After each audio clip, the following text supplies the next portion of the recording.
Ik ben nog nooit zo benieuwd geweest weer als in die hoerheid huur. En ik kreeg het niet te huren. En ik kreeg het ook niet te weten. Maar ik heb wel, want misschien zitten hij in de zaal. Ik heb wat woord vanmorgen op papier gezet. En die woord wil ik ook als sloetstuk voorlezen, want daar wil ik in laten lieken en daar wil ik ook in laten huren wie ik vind, maar wij ben ik, wie een Venlose prins moet zien, want hij moet het maar van einde immers doen.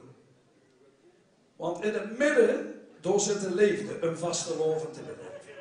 In het midden zit het hart, dat klopt voor het theater van het leven. Het Venlose theater dat wij vieren, komt vanavond tot een eind. Dan begint het normale leven, zo zien wij drie spannen dat gewint. Maar het theater dat gaat weer, want een hofbal zal snel weer zien.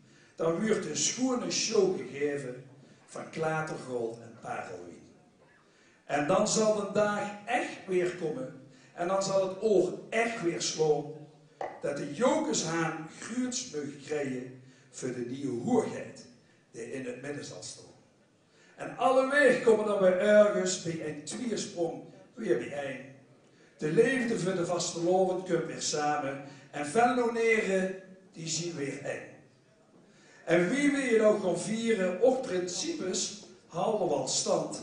Maar mijn druimen, hoerheid, zien ook druimen en ook land hoerheid is ook mijn land. Mijn paard dat gij bewandelt is het paard van mijn jongkinder.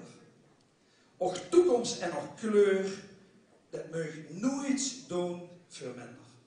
Ik hoop dat gij ook zelf kunt beloven, voor goed en voor altijd, doe het voor alle Venloneren, dan raak je ons nooit kwijt. Het is nou juist links of rechts of goes, de Venloneer staat altijd in het midden, want toch huurt het namelijk toes. Dames en heren, ik dank ook ongelooflijk namens Ida en namens Geert. En ik hoop dat Geert nog te weten de komende 20 minuten, omdat alles is afgekomen.